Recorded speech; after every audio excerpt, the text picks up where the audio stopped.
السلام عليكم واهلا بيكم في حلقه جديده. انت في الريمونتادا. في ناس تفضل تعيش معاها حياتك كلها، ما تفهملهاش دماغ، ما تفهملهاش هي عايزه ايه، وعناديه جدا وبتعاند على الفاضي وعلى المليانه، ولكن رومانسيه قوي قوي قوي.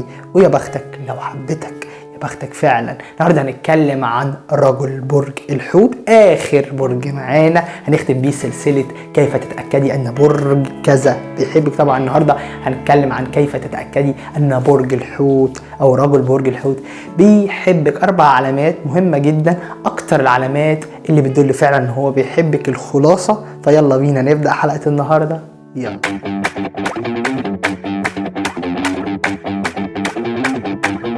وكالعاده لو كنت جديد معنا في القناه فانا برحب بيك وبقول لك اهلا بيك. انت في الريمونتادا، انت في القناه دي عشان خاطر تبقى على وضع، كمان تعرف حاجه جديده عن نفسك، عن غيرك، عن البرج اللي انت مهتم بيه. اهم حاجه تطور من نفسك وتبقى فوق مع الناس اللي فوق، تدي امل نفسك ان اللي جاي ان شاء الله احلى، وان شاء الله هتوصل للي انت عايزه بتعبك واجتهادك وبصبرك. واهم حاجه طبعا الاستمراريه. او نقطه معانا عشان ما تقولش حلقه النهارده، لان البرج دوت مش سهل كده، ويعني زي ما بنقوله في حته لقم، محدش يزعل من، يعني بيستخدم ذكائه بشويه لقم زي ما بنقوله بالمصري. او نقطه معانا ان هو هيبتدي يخش يكلمك شات على طول، عجبتي دخلت دماغه هياخد اللي هو عايزه، فهيبتدي يخش يكلمك شات، طب يتعرف مره، طب يكلمك، طب رديتي، هيبتدي يفتح معاكي حوارات.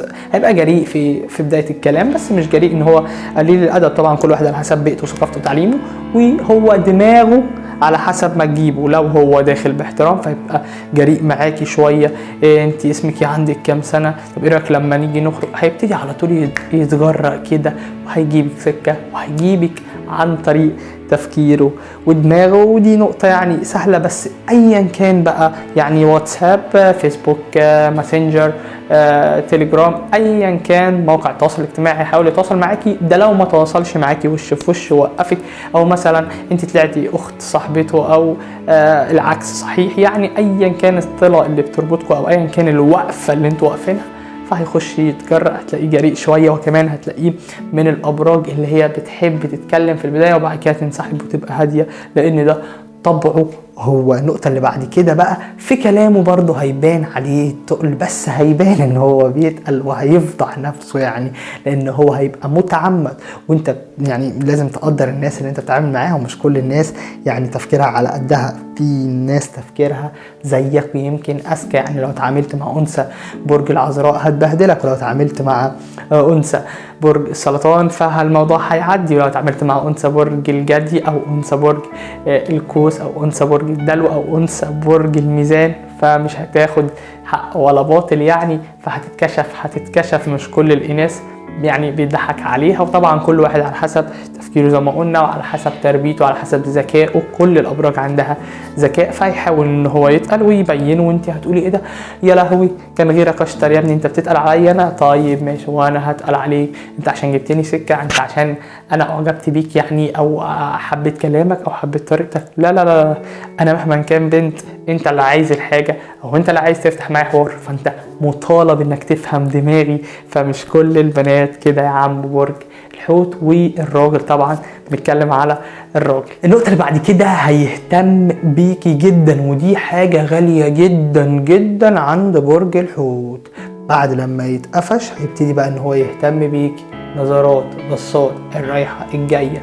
هيبتدي دايما ان هو يتكلم معاكي اكتر. عملتي ايه في الامتحان؟ عملتي ايه مش عارفة ايه؟ عملتي ايه؟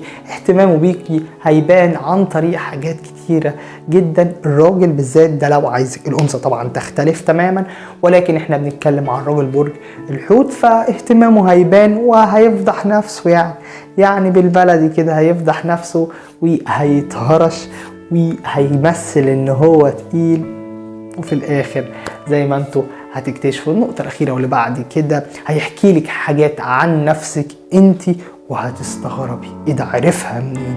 هيبتدي يعمل بقى مخابراته بقى، وهيبتدي يشتغل بقى شغل المخابرات، ويجمع معلومة من هنا ومعلومة من هنا. ممكن يقولك هتعملي ايه في امتحان بكرة؟ لا، او عملتي ايه في امتحان امبارح؟ واعرف منين؟ اهو الخروجه بتاعت امبارح كانت جميله. ايه ده، انت عملتي ايه مع صاحبتك اللي خاصمتيها وقعدتوا تصالحتوا امبارح؟ حاجات مش في دماغك ولا هتيجي في دماغك وهتستغرب اذا انت عرفت منين.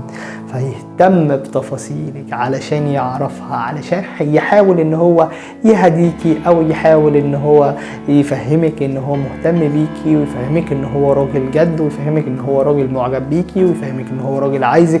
ليه طريقة خاصة، في طرق كتير جدا. بعد لما بيحب طبعا بيبقى مختلف تماما، بيبقى سوما العاشق، بيعمل المستحيل، بيحاول ان هو يفرحك، بيجيب لك هدايا، حاجات كتير جدا.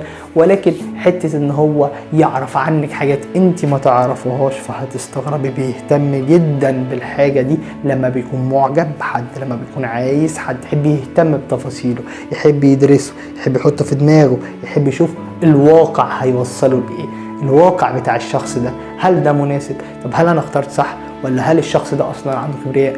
ولا هل الشخص ده اصلا هيتعبني؟ على فكرة هو بيبان ان هو واقعي جدا وعنده كبرياء كبير جدا، ولكن الحاجة اللي بيداريها ان هو حساس وبيتفضح. هو كده كده بيفكر بقلبه، ودي حاجة معروفة.